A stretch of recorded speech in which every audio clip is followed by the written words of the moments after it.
12.17 એ complete અને એના માટેનું જે લોજિક હતું એ આપણે ડિસ્કસ કરેલું લાસ્ટ ટાઈમ. પછી 12.18 19 20 21 મેં તમને કાઢવાના કીધેલા, બરાબર. 12.32 એમ ગણો તો એ આનો જ ક્વેશ્ચન છે, પણ 12.32 છે ને એનો જવાબ આપણે મોલ કોન્સેપ્ટ થી આપી શકીશું. એટલે એમ ગણો તો એ દાખલો આપણા કવરેજની અંદર જ છે, કારણ કે મોલ કોન્સેપ્ટ તમને આવડે છે, બરાબર. તો આપણે એની ચર્ચા કરીશું.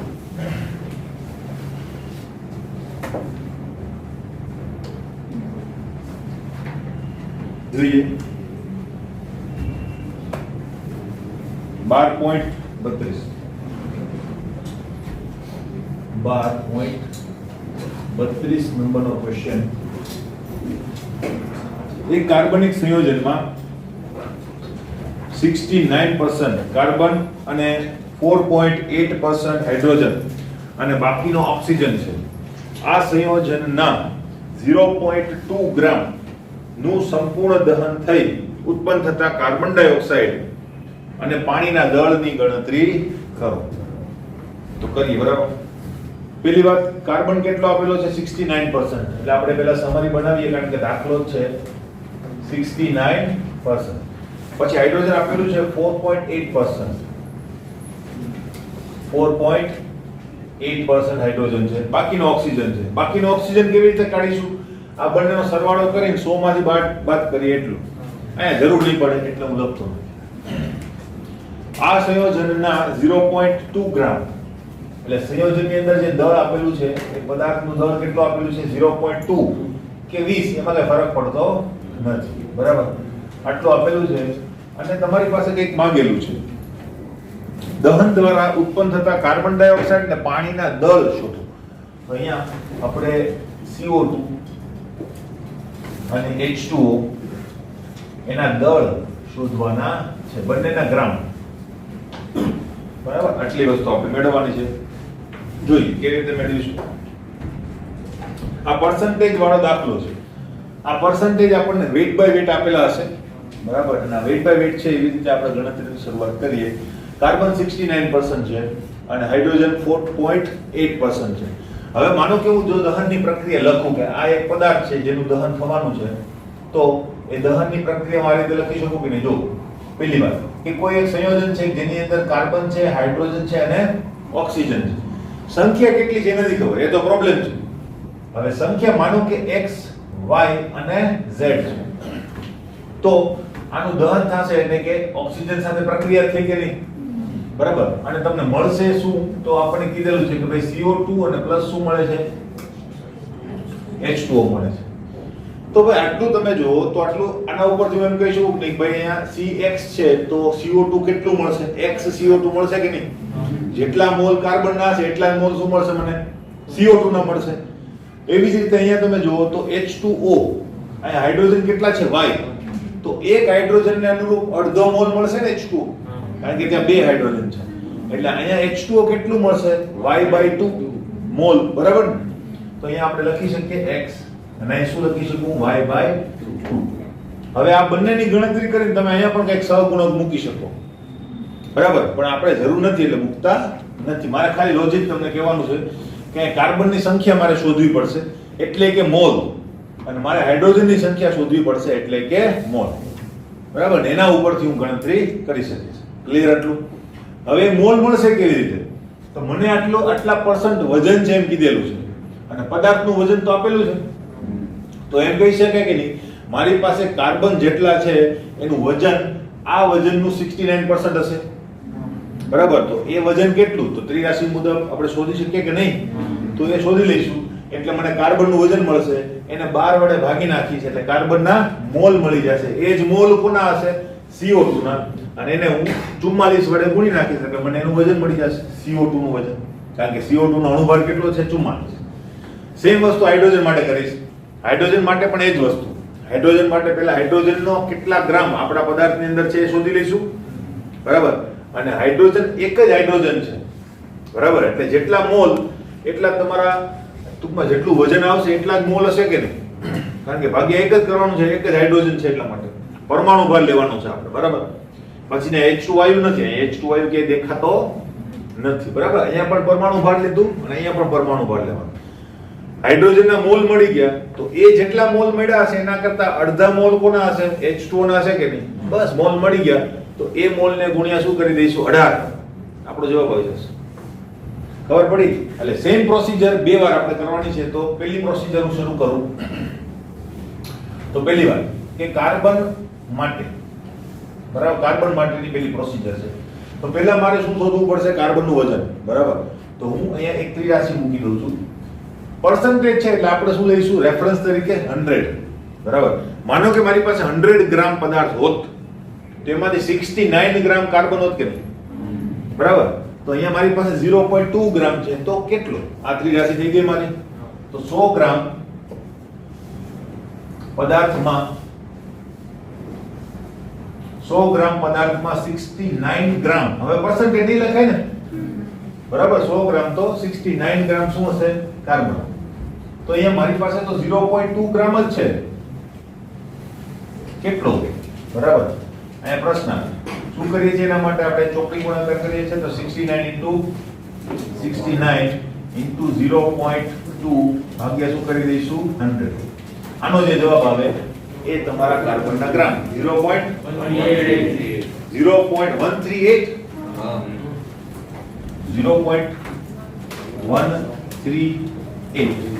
બરાબર, જોઈ લેજો. બરાબર છે?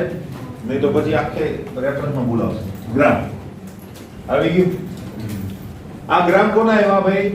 કાર્બન. હવે મારે શું જોઈએ છે? કાર્બનના મોલ. બરાબર. તો એ બીજા પોઈન્ટમાં લખીશ કાર્બનના મોલ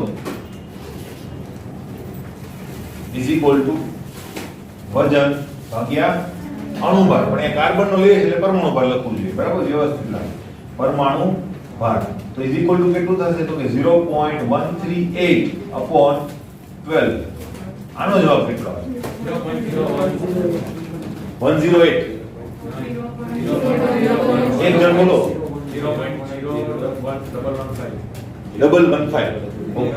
0.0115 આટલા શું મળ્યા અમને? મોલ. બસ માનો જે જોઈતું તે મળી ગયું. જેટલા મોલ કાર્બનના હશે એટલા જ મોલ શું હશે? CO2 ના હશે, બરાબર. તો અહીંયા હું લખી નાખીશ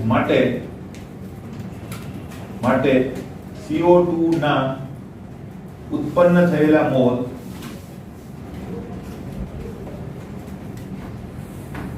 is equal to 0.0115 મોલ. થઈ ગયું કે?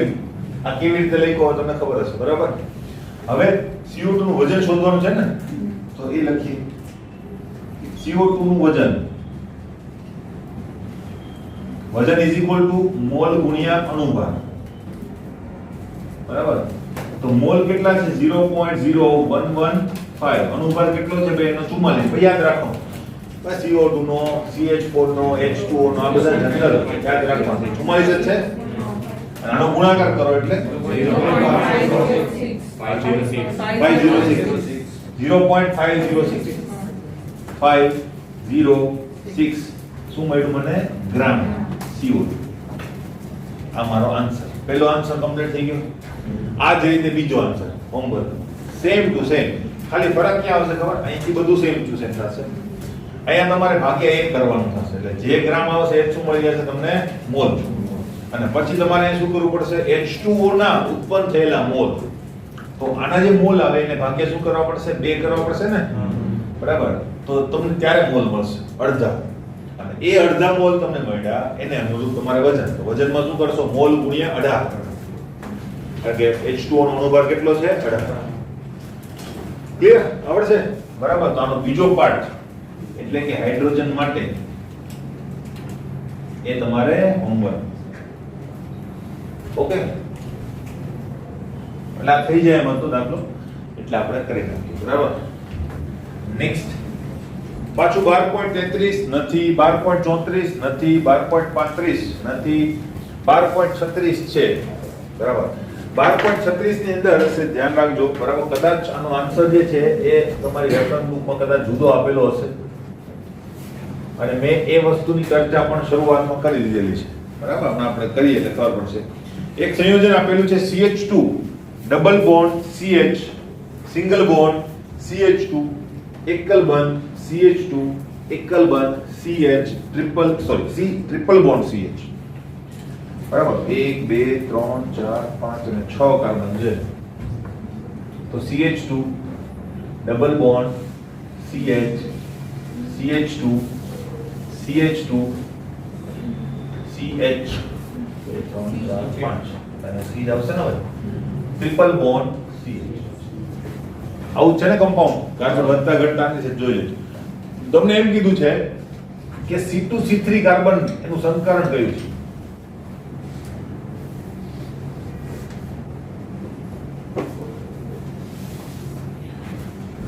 આમ તો કઈ છે નહીં આ પ્રશ્નમાં, બરાબર? એમ તો તમને ખબર પડી જાય કે નહીં કે ભાઈ સંકરણ કયું છે. પાઈ બોન્ડ જુઓ એટલે ખબર પડી ગઈ, બરાબર? પણ અહીંયા પ્રોબ્લેમેટિક શું થાય છે તો કે C2C3 કીધું છે ને એ નંબર તમને આપેલા નથી. નંબર માટે મેં તમને એક એમ હિન્ટ આપેલી હતી કે ભાઈ નંબર નથી આપેલા તો શું કરું, ખબર ને? મેં કીધું હતું ભાઈ આ પ્રશ્નમાં એક પ્રોબ્લેમ છે કે નંબર નહીં આપેલા હોય ત્યારે પ્રોબ્લેમ થશે, બરાબર? ત્યારે શું કરવાનું મેં કીધું હતું, એક તો IUPAC પ્રમાણે નંબરને તમે રેફરન્સ ગણી શકો કે જે બાજુથી IUPAC માં 1 2 3 4 આવતા હોય તો એ પ્રમાણે તમારો જવાબ હોઈ શકે. અને બીજો જવાબ આપણી જે પ્રણાલી છે એ મુજબ, માનો કે હું તમને 1 થી 10 આંકડા લખવાના કહું તો તમે કેવી રીતે લખવાના છો, બરાબર? અથવા તમે લખો છો એ પણ કેવી રીતે લખો છો? ઉર્દુ તો નથી લખતા આપણે, આમ જ લખીએ છીએ, બરાબર? એટલે ડાબીથી જમણી બાજુ તરફ તમે નંબર આપો તો એ વ્યવહાર મુજબ નંબર થાય. અને IUPAC તો એ એમ ગણાય કે ટેકનિકલ મુજબ આપણે નંબર આપીએ. તો અહીંયા આપણે નંબર નથી આપેલા તો પહેલા IUPAC નામકરણ મુજબ જોઈ લઈએ. તો આપણું સ્ટ્રક્ચર પેલું ક્રિયાશીલ સમૂહ છે એની અંદર એમ ગણો તો નથી, મલ્ટીપલ બોન્ડ છે MB, બરાબર? MB ને પણ આપણે પ્રાયોરિટી આપીએ છીએ. MB બંને છે, દ્વિબંધ પણ છે ત્રિબંધ પણ છે, પણ કોઈને પ્રાયોરિટી આપતા નથી, બરાબર? એટલે બંનેને સેમ ગણવાના છે, જે મિથાઇલ મિથાઇલને સેમ ગણીએ છીએ એ રીતે. પછી આપણે આપવાની છે લાંબી શૃંખલા, તો એ લાંબી શૃંખલા પણ દેખાય છે અને એને નંબર આપવાનો છે જેથી કરીને તમારા પાઈ બોન્ડ અને ટ્રિપલ બોન્ડને ઓછો નંબર આવે, બરાબર? તો આ બાજુથી આપશો તો 1 2 3 4 5 1 5, આ બાજુથી આપશો તો પણ 1 5. છેડા ઉપર જ છે ને આ ઉદાહરણ મેં કરાવેલું હતું, બરાબર? તો આની અંદર શું કરવું? હવે આલ્ફાબેટ ઉપર જવું પડશે.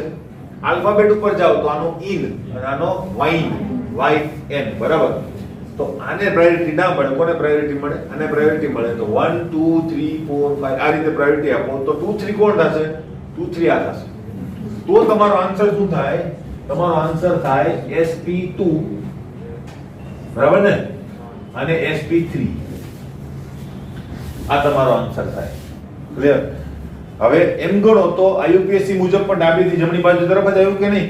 અને પ્રણાલી મુજબ પણ ડાબીથી જમણી બાજુ તરફ જ, જ્યારે નંબર નથી આપેલા ત્યારે. તો બંને રેફરન્સ મુજબ તમારો નામકરણ આ બાજુથી જ થાય છે. તો પણ કદાચ કોઈ બુકની અંદર આ બાજુથી પણ તમને લખેલું છે, એટલે અહીંયા ઓપ્શન છે ને એવું પણ આપેલું છે SP અને SP3, SP અને SP3, કારણ કે એને નંબર આ બાજુ છે. હવે ભૂલનું કારણ શું હોઈ શકે હું તમને કહું તો કદાચ બહુ જૂની બુક હતી, એટલે તમારો જૂનો સિલેબસ ને એની અંદર જૂની બુક, બરાબર? છેલ્લે તો એ પણ સુધરી ગયું હતું. તો એ જૂની બુકની અંદર તમારા જે અગ્રિમતાનો જે ક્રમ આવે કે ભાઈ કયા સમૂહને અગ્રિમતા આપવી, અગ્રિમતાનો મતલબ હવે ખબર હશે, બરાબર ને? તો અગ્રિમતાના ક્રમની અંદર દ્વિબંધને અગ્રિમતા આપેલી હતી અને દ્વિબંધને ઓછી અગ્રિમતા આપેલી હતી. ત્રિબંધ હોય તો એને પહેલું અને દ્વિબંધને બીજું.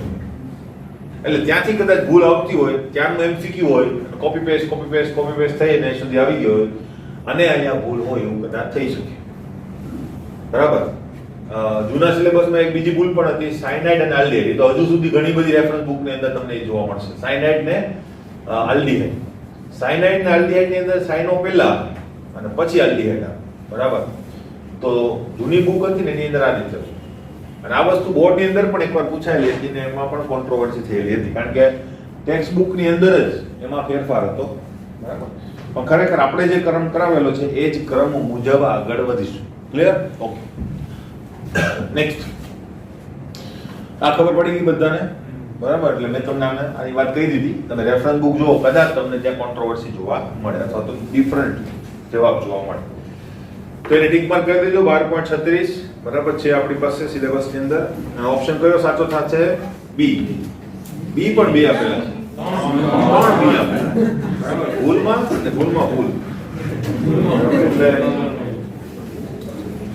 આપણે ટૂંકમાં બીજો બી છે ને એ કન્સિડર કરીશું, બરાબર?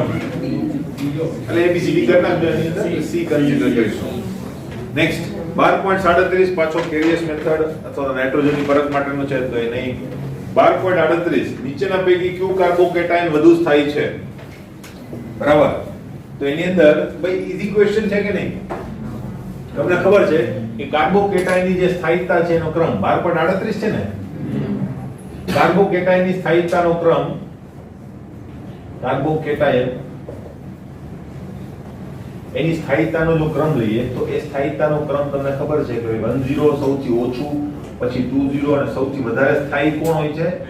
30 સૌથી વધારે સ્થાયી હોય છે. બરાબર, તો સિમ્પલ પ્રોસિજર છે, તમારે 30 શોધવાનું. પણ એ ભૂલ શું થાય જોજો.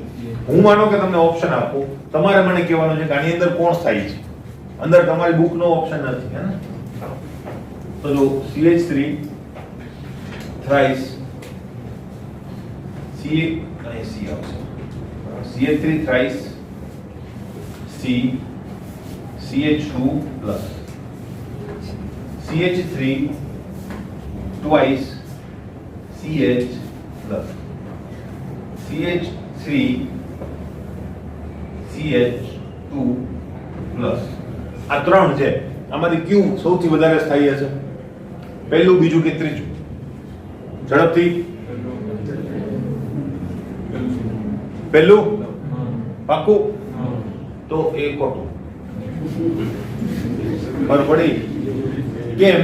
કારણ કે તમે જુઓ 30 કાર્બન નથી, આ 10 કાર્બન જ છે. એની સાથે કેટલા કાર્બન જોડાયેલા? એક જ જોડાયેલું છે ને, એ 10 જ છે. ખબર પડી? આ ભૂલ નહીં કરતા. એટલે બરાબર જોજો કે ધનવીજ બાર જે છે ને, આ ઓપ્શન પાછું છે તમારા પહેલાની અંદર, પહેલું જ ઓપ્શન છે ને. પણ જો કે બીજું ઓપ્શન છે એટલે તમારે ભૂલ ના થાય. મેં 30 નો ઓપ્શન જ નથી આપેલો એક બિલો. બરાબર, એટલે તમને આ 30 દેખાય. બરાબર, આપણે દ્રષ્ટિભ્રમ કહો તો એ બરાબર ખોટું દેખાય આપણને, તો અહીંયા ખોટું તમને દેખાઈ ગયું. ખરેખર જો આને હું દોરવા જાઉં તો એ આ પ્રકારનું સ્ટ્રક્ચર છે.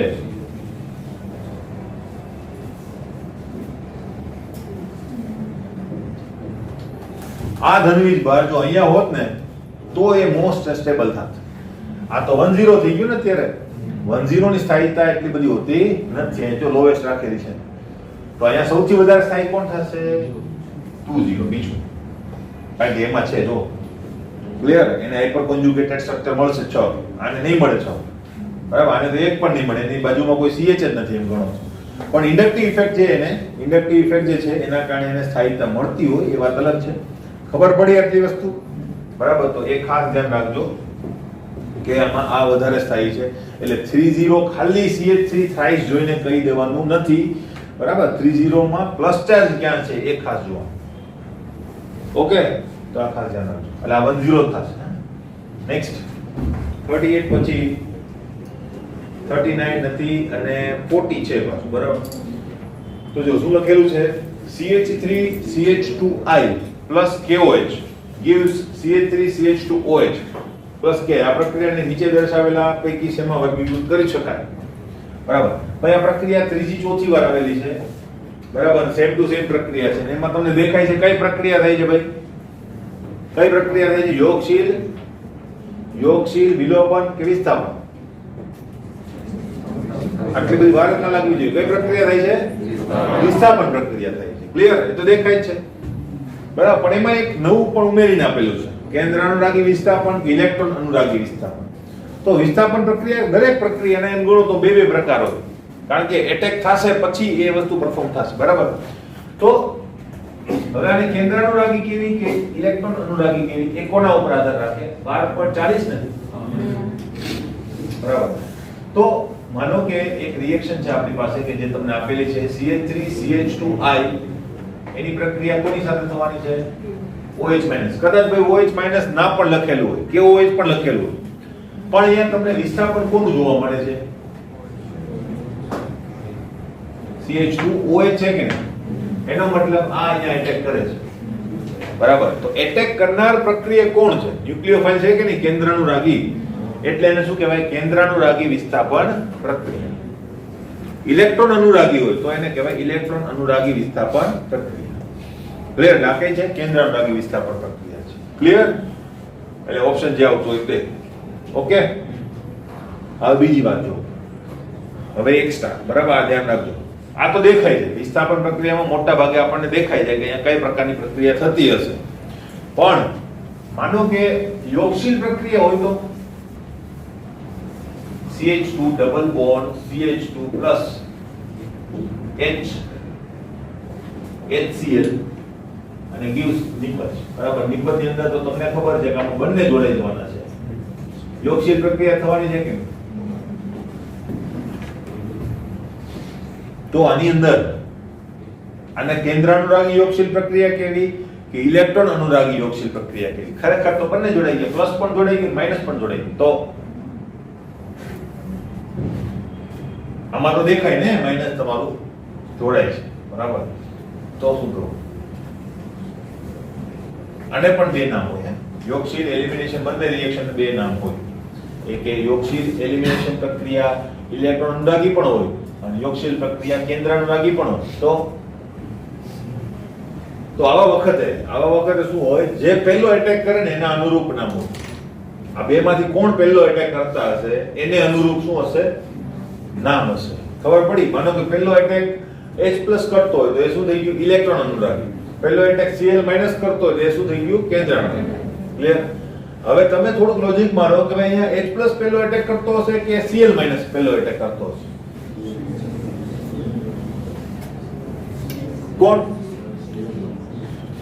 કોણ એટેક કરતો હશે? Cl. બરાબર.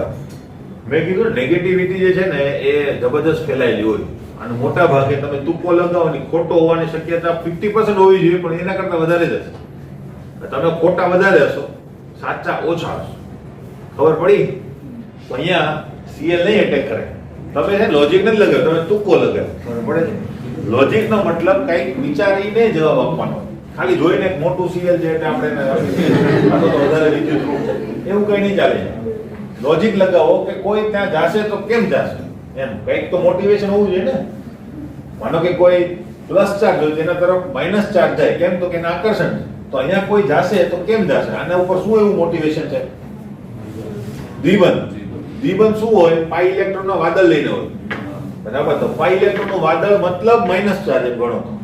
એટલે ત્યાં કોણ જવાનો પ્રયત્ન કરે? ઇલેક્ટ્રોન આકર્ષક સમૂહ. ઇલેક્ટ્રોન ઉપર જેને આકર્ષણ હોય ને એ ત્યાં જવાનો પ્રયત્ન કરે. એટલે પહેલો એટેક અહીંયા કોણ કરે? હાઇડ્રોજન કરે. ખબર પડી? કારણ કે H+ છે એટલે એને પહેલું આકર્ષણ થશે. Cl ને આકર્ષણ નહીં થાય, Cl ને નજીક પણ નહીં આવવાની, કારણ કે જે ઇલેક્ટ્રોનનું વાદળ છે એ એને રિપલ્ઝન કરશે ને. માઇનસ ચાર્જ લઈને જશે તો ઇલેક્ટ્રોનનું વાદળ ને એના વચ્ચે શું થશે? અપાકર્ષણ થશે. રિપલ્ઝનના કારણે એને નહીં નજીક આવવા દે એટલે H+ પહેલો એટેક કરશે. એટલે પહેલો એટેક થશે H+ ઉપર. બરાબર, એટલે અહીંયા પ્લસ ચાર્જ ઉત્પન્ન થશે. હવે કોને મોટિવેશન મળશે? Cl- ને. હવે એને દેખાશે કંઈક કે જ્યાં એ આકર્ષણ લગાવી શકશે. તો જેવો પ્લસ ઉત્પન્ન થાય ઇલેક્ટ્રોમેરિક અસરના કારણે એટલે પછી Cl જોડાશે બીજા સ્થાન ઉપર. બરાબર, તો હવે એટલી ખબર પડી ગઈ આપણને કે બંને એક સ્થાન ઉપર જ કેમ નથી જોડાઈ જતા. બરાબર, કારણ કે જ્યારે પેલો જોડાય પછી બીજા કાર્બન ઉપર શું થાય? ચાર્જ ઉત્પન્ન થાય. કોના કારણે? ઇલેક્ટ્રોમેરિક અસરના કારણે. ક્લિયર? તો આવી રીતે તમે ઇવેલ્યુએટ કરી શકો. ખબર પડી? બરાબર, તો જે પહેલો એટેક કરે, જે પહેલો રિએજન્ટ જે છે એ પ્રથમ એટેક કરે એના ઉપરથી નામ તમારે કહેવાનું હોય. આની ઉપર તો ખબર પડી જાય તરત જ. બરાબર, કે કોણ આવે છે? OH- આવ્યું એટલે ન્યુક્લિયોફાઇલ. બરાબર, અને એવું પણ નથી વિસ્થાપન પ્રક્રિયા માત્ર ન્યુક્લિયોફાઇલ જ હતી. ઇલેક્ટ્રોફિલિક સબસ્ટિટ્યુશન રિએક્શન પણ હોય. બરાબર, એટલે બંને રિએક્શન હોય. અને ઇલેક્ટ્રોફિલિક સબસ્ટિટ્યુશન રિએક્શન એટલે કે ઇલેક્ટ્રોન અનુરાગી વિસ્થાપન પ્રક્રિયા એ આપણે જોઈશું ક્યારે? બેન્ઝીનની અંદર. બેન્ઝીન એ જ પ્રક્રિયા આપે છે, વિસ્થાપન પ્રક્રિયા જ આપે છે, ત્યારે આપણે વાત કરીશું પાછા. ક્લિયર? બરાબર, તો બસ અહીંયા આપણું સ્વાધ્યાય જે છે એને શું કરીએ છીએ? કમ્પ્લીટ. તો આપણે એમ ગણો તો આપણો કોર્સ કમ્પ્લીટ. અત્યારે જે 30% લેસ જે સિલેબસ છે એની અંદર. હવે પછી હું જે ભણાવીશ એની અંદરનું તમારે એમ ગણો તો કોર્સની અંદર નથી. ક્લિયર? એક્સ્ટ્રા ની અંદર આપણે ચર્ચા કરીશું. હવે કેટલી ચર્ચા કરવાની છે એની વાત જો આપણે કરીએ તો એની અંદર આપણે ખાસ 3 પોઈન્ટની ચર્ચા કરવાની છે. બરાબર, હવે પછીની જે ચર્ચા છે ને 3 પોઈન્ટ ઉપર આધારિત હશે. બરાબર, એક પોઈન્ટ આપણી પાસે આવશે અલગીકરણ. બરાબર, બીજો પોઈન્ટ જે છે બીજો અને ત્રીજો પોઈન્ટ બંને એમ ગણો તો એક સાથે સંકળાયેલા છે. બીજો પોઈન્ટ છે આપણી પાસે ગુણાત્મક પૃથક્કરણ. ગુણાત્મક પૃથક્કરણ. ત્રીજો પોઈન્ટ જે છે એ છે જથ્થાત્મક પૃથક્કરણ, બરાબર, અથવા તો ક્વોન્ટિટેટિવ એનાલિસિસ. જથ્થાત્મક પૃથક્કરણ. આ ત્રણ પોઈન્ટની આપણે ચર્ચા કરવાના, બરાબર. તો આપણે શરૂઆત કરીએ અલગીકરણથી, કે જે નાનો ટોપિક છે પણ આમ બ્રોડ ટોપિક છે, બરાબર. તો એની વાત આપણે કરીશું. ક્લિયર? બરાબર.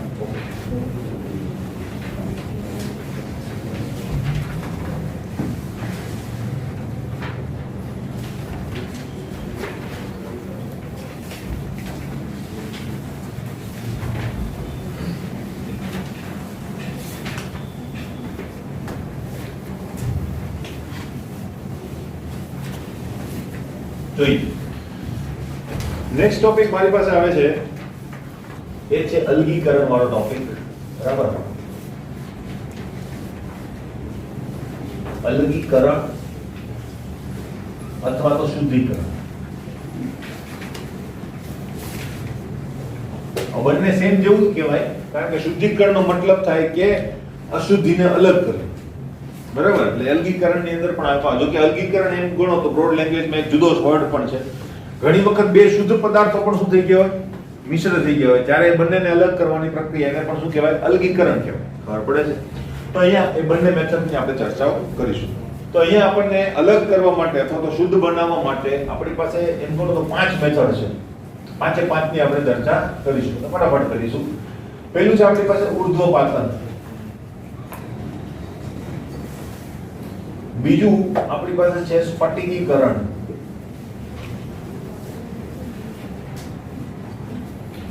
ત્રીજું આપણી પાસે છે નિસ્યંદન.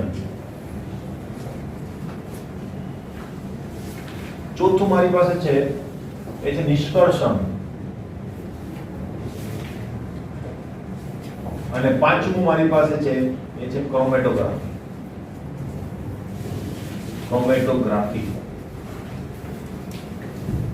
બરાબર. આટલી વસ્તુની આપણે ચર્ચા કરવાના છે. બહુ ફટાફટ જ આપણે ચર્ચા કરીશું, બરાબર.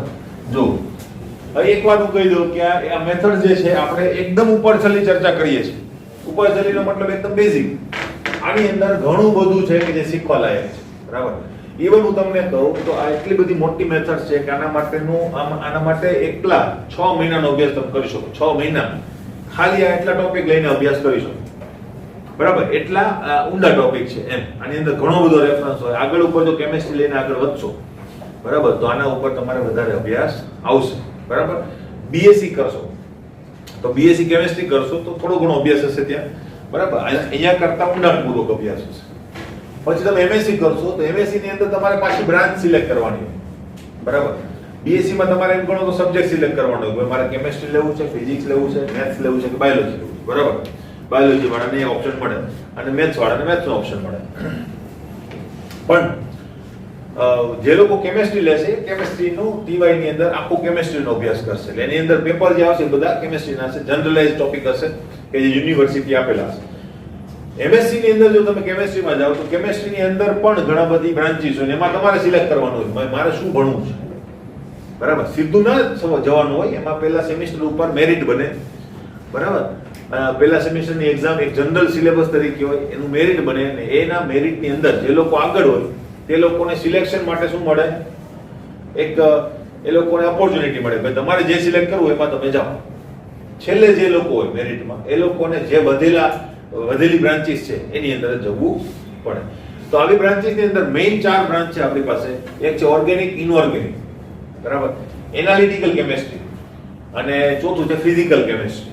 આ મેઇન 4 બ્રાન્ચ. આના સિવાયની પણ ઘણી બધી બ્રાન્ચ હોય છે, બરાબર. ડાઇઝ હોય, પેઇન્ટ હોય, બરાબર. સ્ટાર કોલેજ છે આણંદની અંદર, ત્યાં પેઇન્ટ ઉપર જ આખું કામકાજ થાય, બરાબર. પછી ડાઇઝ ઉપર થતું હોય કોઈ પણ જગ્યાએ, કોઈ જગ્યાએ ફર્ટિલાઇઝર ઉપર થતું હોય, બરાબર. કોઈ જગ્યાએ પેસ્ટિસાઇડ ઉપર થતું હોય. તો બધી જગ્યાએ બધી બ્રાન્ચીસ હોય. એની અંદર થોડો ડીપમાં અભ્યાસ કરવાનો.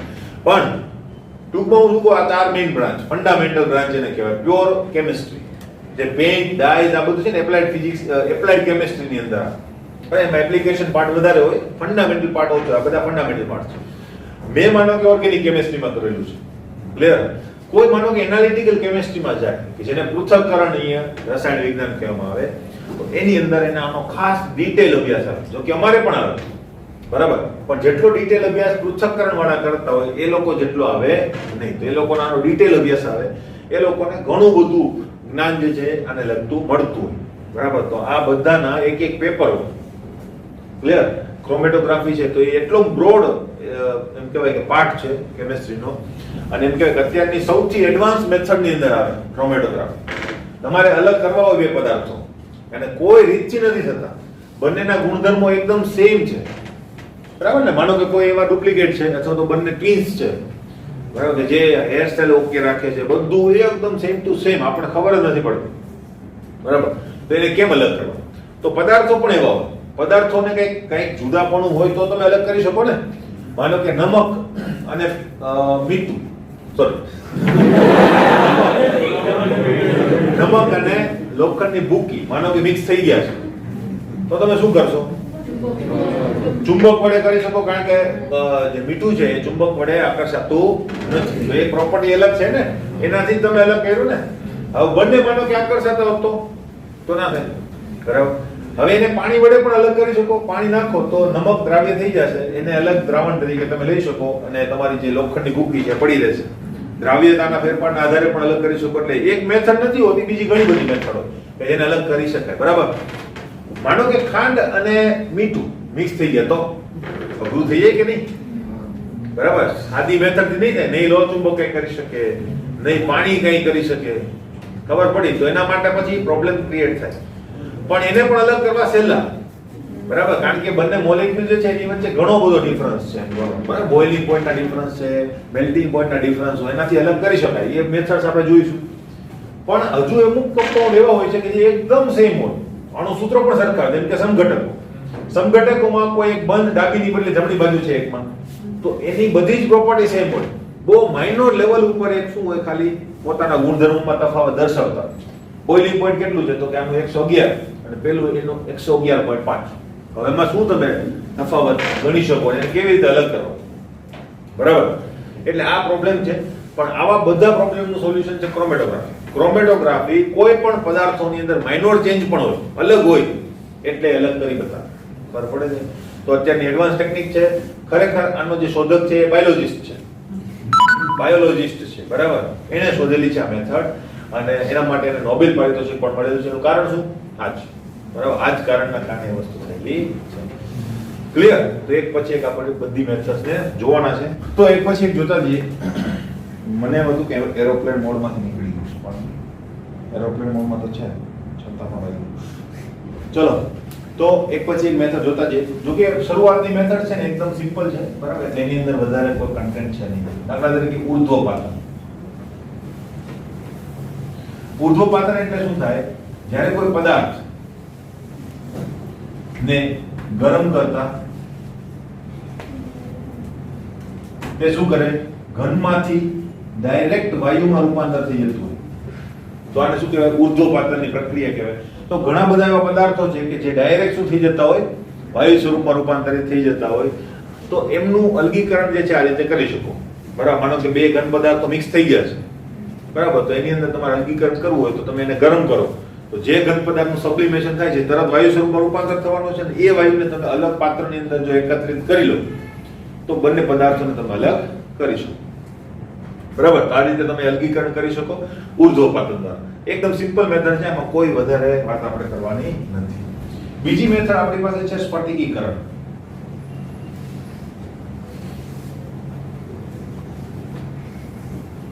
સ્ફટિકીકરણની અંદર શું છે? સ્ફટિકીકરણ જે છે એ દ્રાવ્યતાના સિદ્ધાંત પર કામ કરે. દ્રાવ્યતાનો સિદ્ધાંત. દ્રાવ્યતાના સિદ્ધાંત પર કામ કરશે, અને દ્રાવ્યતાના સિદ્ધાંત પર કેવી રીતે કામ કરે છે એની વાતો કરે. તો સ્ફટિકીકરણ કરવામાં કેવી રીતે આવે પહેલા તો એ વાત કરી, બરાબર. સ્ફટિકીકરણ કરવું એટલે એમ તો તમારી પાસે છે ને પદાર્થ શુદ્ધ છે, બરાબર, પણ એની અંદર શુદ્ધતા એટલી બધી નથી એમ કહી શકાય, બરાબર. એટલે સ્ફટિકીકરણ વડે તમે બે પદાર્થોને અલગ નથી કરતા. કરી શકાય, પણ મોટા ભાગે આ મેથડ એના માટે યુઝ થતી નથી, ખબર પડી. આ કોના માટે યુઝ થાય છે? એક પદાર્થ છે આપણી પાસે, એને વધુ શુદ્ધ બનાવવો છે. દાખલા તરીકે ફાર્માસ્યુટિકલ એટલે કે કોઈ પણ દવાનું કન્ટેન્ટ આપણે બનાવવું, તો દવાના કન્ટેન્ટની અંદર તો તમે શુદ્ધતાના પેરામીટર્સ જુઓ તો 99.9% એ શુદ્ધ હોવું જોઈએ. હા, આટલું બધું શુદ્ધતાની જરૂર પડે છે. તમે સાદી એવી શુદ્ધતા એટલે 98% પણ ચાલે નહીં. પછી માનો કે તમે પેસ્ટિસાઇડની વાત કરો, પેસ્ટિસાઇડ, બરાબર, પેસ્ટિસાઇડ એટલે તમને ખબર છે ને, બરાબર, કીટાણુ મારવા માટેની જે દવાઓ આવે છે, એની અંદર એટલી બધી શુદ્ધતાની જરૂર ન હોય, બરાબર. એ તો એક પ્રકારનું શું છે, ઝેર, બરાબર ને, એની અંદર શુદ્ધતાની જરૂર હોય, છતાં પણ એના માટે પેરામીટર્સ છે કે તમારું જે કોઈ પણ કન્ટેન્ટ હોય, બરાબર, હવે એ દરેક પદાર્થ મુજબ અલગ અલગ હોય, પણ 96, 97, 98% ચાલે, બરાબર. એ શુદ્ધતાના પેરામીટર છે. એને 99.99% ના કરો તો ચાલે. કારણ શું?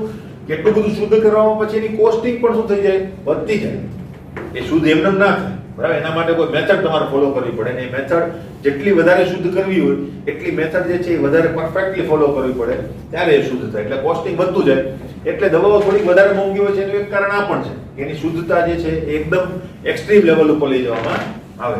કારણ કે એની અંદર જે અશુદ્ધિઓ છે, બરાબર, તમને ખબર નહીં હોય, દવાની ફાર્માસ્યુટિકલ કંપનીઓ હોય એની અંદર, મેં તો R&D માં કામ કરેલું છે, મને ખબર છે, એની અંદર અશુદ્ધિઓ પણ બનાવવી પડે, બરાબર. એટલે દવાની અંદર જે બાય પ્રોડક્ટ બનતી હોય એ બાય પ્રોડક્ટને ઇન્ટેન્શનલી બનાવે. એટલે અમુક પ્રક્રિયા એવી કરે કે જેથી કરીને બાય પ્રોડક્ટ વધારે ને વધારે બને. એ વધારે ને વધારે બાય પ્રોડક્ટ બને, એ બાય પ્રોડક્ટનું પણ એનાલિસિસ થાય. ઘણીવાર શું હોય, દવાની સાથે કોઈ એવા કન્ટેન્ટ બનતા હોય કે જે કેન્સરકારક હોય, બરાબર. તો જેમ દવાની જે લાક્ષણિકતા છે કે શરીર પર કેવી અસર કરે છે, કઈ જગ્યાએ એનું મેટાબોલિઝમ થાય છે, બરાબર, શરીરના બીજા ભાગોને અસર નથી કરતી ને, એની આડઅસર કેવા પ્રકારની છે, શરીરમાં ગઈ તો એ બહાર કેવી રીતે નીકળશે, કેટલા દિવસ પછી નીકળશે, બરાબર. દાખલા તરીકે પેરાસિટામોલ છે, અમુક લોકો બહુ વધારે લેતા હોય તો પેરાસિટામોલ જે છે લીવરની અંદર શું થાય? કન્ઝ્યુમ થાય, તો સ્ટોર થાય, ખબર પડે, બરાબર. તમે એક સાથે જો 500 ગ્રામ કે એનાથી વધારે તમે ડોઝ લઈ લો તો તમારું લીવર ફેલ પણ થઈ શકે. પેરાસિટામોલ સાદી દવા કે જેને લગભગ બધાના કર્યા છે, બરાબર. તો એક્સેસ કેટલી માત્રામાં લેવી એના માટેનું આખી એક MSDS બને, બરાબર. એટલે કે એક પ્રકારની સેફ્ટી ડેટા શીટ કે ભાઈ આ દવા જે છે કેટલા પ્રમાણમાં લેવી જોઈએ, એનો હાઈ ડોઝ કેટલો છે, કેટલો ડોઝ લેવાથી માણસ મરી જાય, એને લિથલ ડોઝ કહેવાય, બરાબર. એટલો ડોઝ લો કોઈ પણ દવાનો એટલે મરી જાય માણસ. ઇવન મીઠું તમે વધારે ખાવ તો પણ એ મરી જાય માણસ, બરાબર. તો પણ તમને તરત જ સ્ટ્રોક આવે ને તમે મરી જાવ. નમક, કોઈ પણ વસ્તુ એક્સેસ લ્યો એટલે મરી જાય, એને લિથલ ડોઝ કહેવાય. ઝેર હોય એ બહુ ઓછી માત્રાની અંદર માણસને મારી શકે, એટલે એને ઝેર કહે. એનો લિથલ ડોઝ જે છે એ કેવો છે? એકદમ ઓછી માત્રામાં લો તો પણ શું થઈ જાય? મરી જતા માણસ. તો ટૂંકમાં એ જે ઇમ્પ્યોરિટી છે, ઇમ્પ્યોરિટીની પણ ટેસ્ટ કરવામાં. ઇમ્પ્યોરિટી ભલે આપણે ઓછામાં ઓછી રાખવાનો પ્રયત્ન કરીએ છીએ, પણ છતાં પણ છે તો ખરી. એ ઓછી માત્રાની ઇમ્પ્યોરિટી કંઈક નવો રોગ ક્રિએટ કરતી હોય તો, બરાબર. તો આ વસ્તુ છે અફીણ. અફીણ બધાને ખબર છે, બરાબર, કે નાર્કોટિક્સ છે એક પ્રકારનું, બરાબર. એ નશાકારક પદાર્થ કહેવાય. અહીંયા તો આપણે બેન છે, બરાબર. પણ અફઘાનિસ્તાનની અંદર ને એ બધી જગ્યાએ તો એ ખેતીવાડીની અંદર ઉગાડતા હોય, કારણ કે એના દેશની આવક એના ઉપર છે. પણ એમ ગણો તે નાર્કોટિક્સ છે, નશાકારક છે, પણ એ બહુ સારો ઔષધ પણ છે, બરાબર. પેઇન કિલર તરીકે બેસ્ટ. એની જેવું પેઇન કિલર જે છે હજુ સુધી બનાવવાની કોશિશો ચાલે છે, પણ નથી બનાવી શકતા આપણે. એની જેટલી ઇફેક્ટ કોઈ નથી, બરાબર, અફીણ જેટલી, બરાબર.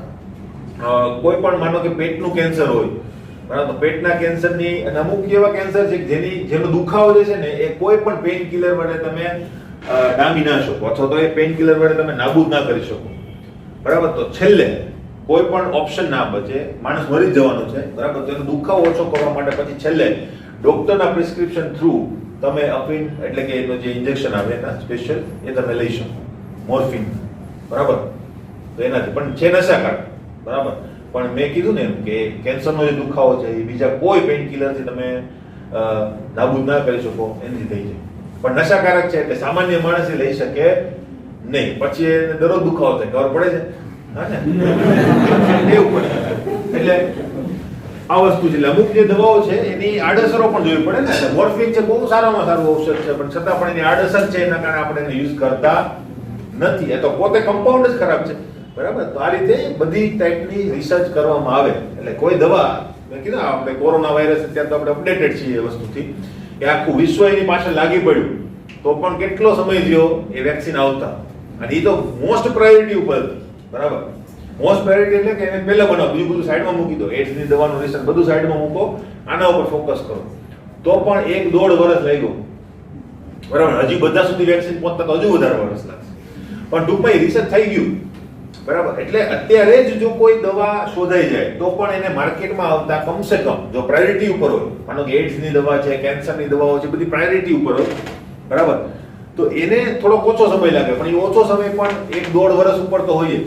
તો 1-1.5 વર્ષમાં શું કરે? આ બધું કરે, બરાબર. કે ભાઈ વોલેન્ટિયર ઉપર ટેસ્ટ કરે, પહેલા માઇસ પર ટેસ્ટ કરે, ઉંદર પર ટેસ્ટ કરે, પછી ધીમે ધીમે એ ઓકે લાગે તો પછી વોલેન્ટિયર ઉપર ટેસ્ટ કરે. આની અંદર તમે વાંચ્યું હશે ક્યાંક કે ડાયરેક્ટ હ્યુમન ટ્રાયલ શરૂ થયા હતા, બરાબર. કારણ કે એવો ટાઈમ નહોતો કે માઇસ ઉપર ટેસ્ટ થાય અને 6 મહિના એના ઉપર ઓબ્ઝર્વેશન રાખે, પછી પાછું વોલેન્ટિયર ઉપર ટેસ્ટ થાય, એનું નાનું ગ્રુપ હોય, પછી મોટા ગ્રુપમાં એક્સપાન્ડ કરે, પછી જુદા જુદા દેશોમાં એક્સપાન્ડ કરે. કારણ કે ઘણી વખત શું એક દેશની અંદર, જેમ કે ભારતની અંદર ઇમ્યુનિટી બહુ સારી છે, આપણે એટલી બધી પ્રોબ્લેમ થઈ નથી કોરોનાના કારણે, બરાબર. ત્યારે બીજા ઇટલી છે એની અંદર કેટલા માણસો મરી ગયા, કેમ? તો કે ત્યાં ઇમ્યુનિટી કેવી છે? ઓછી. એટલે દરેક દેશની અંદર પણ ટેસ્ટ કરવામાં આવે કે ભાઈ કયા દેશમાં કેવા પ્રકારની ઇફેક્ટ થાય છે. એટલે એ બધી વસ્તુ શું થાય? નોંધ થાય. એટલે કોઈને દવા આપવી હોય તો એ જોઈ શકે કે ભાઈ મારા દેશની અંદર હું કોઈને દવા આપું છું તો એની અસર શું થશે, કોણ લઈ શકે, કોણ ના લઈ શકે, કોઈ પ્રેગ્નન્ટ લેડી હોય, કોઈને પહેલેથી ડાયાબિટીસ હોય, લઈ શકે કે ના લઈ શકે, એના ઉપર શું અસર થાય, બધી જ અભ્યાસ કરવામાં આવે. એટલે આટલો બધો વાર લાગે એની સ્ટડીની અંદર, બરાબર. તો એટલે આ બધી વસ્તુને શુદ્ધ બનાવવી જરૂરી છે, એની અસર શું થશે એ બધું શોધવું પડે. તો શુદ્ધ બનાવવા માટે સ્ફટિકીકરણ એક હાથવગી મેથડ છે કે મોટા ભાગે જેટલા પદાર્થો તમે સિન્થેસાઇઝ કરો છો કોઈ પણ ઇન્ડસ્ટ્રીની અંદર, એને શુદ્ધ કરવા માટે આ જ મેથડનો ઉપયોગ થાય, સ્ફટિકીકરણનો ઉપયોગ થાય, બરાબર. એટલે સૌથી વધારે વપરાતી મેથડ જો કોઈ હોય શુદ્ધિકરણ માટે તો સ્ફટિકીકરણ. સ્ફટિકીકરણની અંદર શું કરવામાં આવે હવે એ કહી દઈએ. માનો કે મેં કીધું એમ આ શુદ્ધિકરણની એક પ્રકારની વધારે મેથડ છે યુઝ થાય એવી. અલગીકરણ પણ કરી શકાય પણ એના માટે બહુ વધારેનો યુઝ થતો નથી. શું કરવામાં આવે? મારી પાસે એક પદાર્થ છે કે જે ક્રૂડ પદાર્થ છે. ક્રૂડ નો મતલબ થાય રો મટીરીયલ જેવો પદાર્થ છે, રો પદાર્થ છે કે એની અંદર શુદ્ધિ વધારે છે. તો એ પદાર્થને શું કરીએ? એના કોઈ સ્પેશિયલ દ્રાવકની અંદર કે જેની અંદર એ ઓગળતું હોય, બરાબર, એક કરતા વધારે પણ હોઈ શકે, તો એના ટ્રાયલ કરીને આપણે એક સુટેબલ સોલ્વન્ટ સેટ કરેલો છે કે આની અંદર બહુ સારું સ્ફટિકીકરણ થાય છે. પાણી હોય તો બેસ્ટ. પાણી જે છે યુનિવર્સલ સોલ્વન્ટ છે, બરાબર. તો જો પાણીની અંદર એ વસ્તુ ઓગળતી હોય તો મોસ્ટલી પાણીનો ઉપયોગ કરવામાં. બે ફાયદા થાય તમને. એક તો કોસ્ટ ઓછી થઈ જાય પાણીની બીજા સોલ્વન્ટ કરતા, અને રિઝલ્ટ જે છે એ પાણી ઘણું સારું આપતું હોય છે જો એની અંદર ઓગળતો હોય તો. મોટા ભાગે ફાર્માસ્યુટિકલના મટીરીયલ, પેસ્ટિસાઇડના મટીરીયલ ઓર્ગેનિક જ હોય એટલે એ પાણીમાં નહીં ઓગળે. તો એના માટે ઇથેનોલનો ઉપયોગ કરવામાં આવે, મિથેનોલનો ઉપયોગ કરવામાં આવે, બરાબર. પછી એસિટોનનો ઉપયોગ કરવામાં આવે. ઘણા બધા સોલ્વન્ટ છે. ઘણી વખત ગ્રેડિયન્ટ સોલ્વન્ટનો પણ ઉપયોગ કરવામાં આવે. ગ્રેડિયન્ટ સોલ્વન્ટનો મતલબ મિક્સચર, સોલ્વન્ટના મિક્સચર કરી અને પણ સ્ફટિકીકરણ કરતા હોય, બરાબર. તો સિમ્પલ કોન્સેપ્ટ શું છે? તમે સોલ્વન્ટની અંદર એટલે કે દ્રાવકમાં તમારો પદાર્થ જે છે શું કરી દેવાનો? ઓગાળી દેવાનો. કેટલો ઓગાળવાનો? લગભગ સંતૃપ્ત દ્રાવણ સુધી લઈ જાય, બરાબર. લગભગ સંતૃપ્ત દ્રાવણ છે, હવે ઓગળતો બંધ થઈ જાય છે પદાર્થ, ત્યાં સુધી લઈ જાય. પછી એની અંદર જો કલર હોય, આ બહુ મેં કીધું ને આની અંદર ઘણી બધી વસ્તુ આવે છે. ઘણી વખત શું હોય તમારો પદાર્થમાં એવી અશુદ્ધિ છે જે કલર વાળી અશુદ્ધિ છે. દાખલા તરીકે ખાંડ જે છે તમે બનાવતા હોય, બરાબર, ત્યારે ખાંડ શેરડીના રસમાંથી બને, એ બધું મોલાસીસ ને એ બધું બને, બરાબર. ગોળ કેવો પીળો હોય ને, બરાબર. તેનું જે દ્રાવણ બનાવો, ખરેખર ગોળ એ ખાંડ બનવા પહેલાની પ્રોસેસ જ છે. એક સ્ટેપ છે કે જ્યાં તમે અટકાવી લીધું, ગોળ બની ગયો મોલાસીસ. હજુ એને જો શુદ્ધ કરો અને આગળ લઈ જાઓ, બરાબર, તો પછી ક્રિસ્ટલ સ્વરૂપમાં તમને ગ્લુકોઝ મળે, એને આપણે ખાંડ કહીએ છીએ, બરાબર.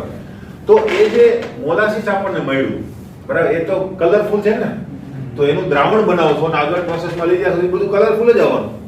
એટલે ખાંડ જે છે પહેલા વ્હાઈટ હોતી નથી, એનું દ્રાવણ એકદમ કદરા જેવું હોય, તમને આરપાર દેખાય પણ, બરાબર. તો એની અંદરથી કલર દૂર કરવા માટે ઘણી બધી વસ્તુનો ઉપયોગ થાય, બરાબર. ખબર હોય તો ઘણી વાર એક વસ્તુ, જો કે આની પર ઘણી બધી વાતો થઈ શકે. ખાંડની અંદર સલ્ફરનો ઉપયોગ થાય, ખબર છે? એને વ્હાઈટ બનાવવા માટે. મધુર ખાંડ ને બધા લોકો પબ્લિસિટી કરતા હોય કે ભાઈ અમારી ખાંડની અંદર સલ્ફર નથી. તો ભાઈ સલ્ફરનો શું ઉપયોગ? સલ્ફરનો ઉપયોગ થાય, ઘણીવાર Cl2 નો ઉપયોગ થાય, બરાબર, ખાંડને વ્હાઈટ બનાવવા માટે. એક પ્રકારનું બ્લીચિંગ એજન્ટ કે જે ખાંડનો કલર છે શું કરી નાખે? એકદમ વ્હાઈટ. અને ખાંડ જેટલી વધારે વ્હાઈટ હોય એટલો એનો ભાવ વધારે હોય, બરાબર, તો વધારે શુદ્ધ ખાંડ એવું. તો અલ્ટિમેટલી એના માટે બીજા પદાર્થો પણ ઉમેરવામાં આવતા હોય, પણ રંગ દૂર કરવા માટે ક્રિસ્ટલાઇઝેશન કરતા હોય તમે લેબોરેટરી લેવલ ઉપર, તો રંગ દૂર કરવા માટે આપણે ચારકોલનો ઉપયોગ કરીએ. એટલે ઘણીવાર આપણે શું કરીએ, પદાર્થ નાખીએ અને એની અંદર શું નાખી દઈએ, ચારકોલ. ચારકોલ ને કોલસો આ બંને વસ્તુ એમ ગણો તો અલગ છે. ચારકોલનો મતલબ થાય પ્રાણીજ કોલસો કે જે તમે જમીનમાંથી ખોદીને કાઢો છો. કોલસો પાછો લાકડીયો કોલસો પણ હોય કે જે માનો કે બાવળ હોય, બરાબર, તો બહુ બધા બાવળ ઉગી ગયા હોય તો પછી એક રાહત કામની અંદર બધા બાવળ જે છે કપાવી નાખે, બરાબર, એને એક જગ્યાએ એકઠા કરે અને પછી એના ઉપર એને સળગાવીને એક કોલસા જેવું બનાવે, બરાબર, એ લાકડીયો કોલસો કહેવાય. એની વાત નથી કરતો હું, ચારકોલની વાત કરું છું કે જે જમીનમાંથી ખોદીને આપણે કાઢીએ છીએ, બરાબર. એ જે કોલસો છે એને એક્ટિવેટ કરીને પછી આની અંદર નાખવામાં આવે અને પછી તમારો જે મિક્સચર છે એને ગરમ કરવામાં આવે. ગરમ કરીને પદાર્થની અંદર ઓગાળી દેવાનો, જેટલો ઓગળે એટલો, બરાબર. ત્યાર પછી એ ચારકોલ જે છે એ શું કરશે, એ ચારકોલ એના ઉપર બધો જ રંગ જે છે ને અધિશોષિત કરી લેશે, બરાબર, ખેંચી લેશે રંગ, અને દ્રાવણ કેવું બની જશે, એકદમ ક્લિયર, રંગવિહીન બની જશે, બરાબર. હવે રંગવિહીન દ્રાવણ જે છે, હવે એમાં ચારકોલ તો છે ત્યારે તો કાળું કાળું દેખાતું હશે તમને, બરાબર. પછી એ દ્રાવણને શું કરવાનું, એક ફિલ્ટર પેપર વડે ગાળી લેવાનું, ગાળી અને તમારા બીજા બીકરમાં લઈ લેશો, બરાબર. એટલે એકદમ કેવું મળશે તમને, ક્રિસ્ટલ ક્લિયર દ્રાવણ મળશે, આર પાર જોઈ શકાય એવું ચોખ્ખું દ્રાવણ.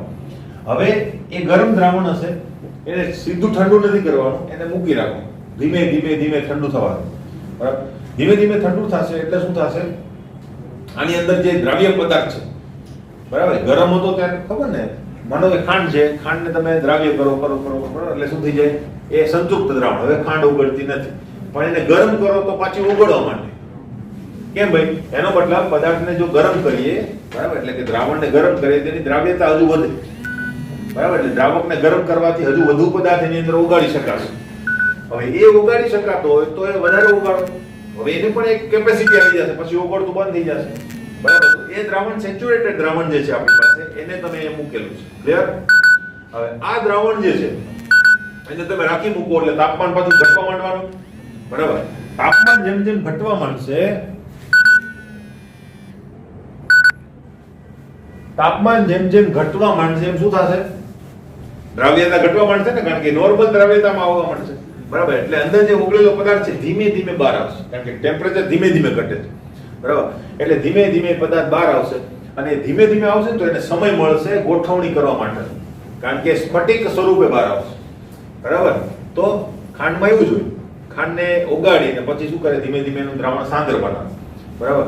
સાંદ્ર બનાવે, સાંદ્રતા એક ટોચ ઉપર પહોંચી જાય તરત અંદર ક્રિસ્ટલાઇઝેશન ચાલુ થાય અને એ ક્રિસ્ટલની અંદર શું થાય, એક એક અણુ ગોઠવાય વ્યવસ્થિત રીતે. ક્રિસ્ટલ સ્ફટિકની વ્યાખ્યા શું છે, અણુ કે પરમાણુ જો ત્રિપરિમાણીય રીતે વ્યવસ્થિત ગોઠવણીની અંદર ગોઠવાયેલો તેને શું કહેવાય, સ્ફટિક, બરાબર. તો એને સમય મળે એ ગોઠવણી કરવા માટેનો, ધીમે ધીમે ધીમે ધીમે સ્ફટિકમય સ્વરૂપે ગોઠવાય અને તમને શું મળે, એના ક્રિસ્ટલ જોવા મળે કે જે અતિ શુદ્ધ હોય, બરાબર.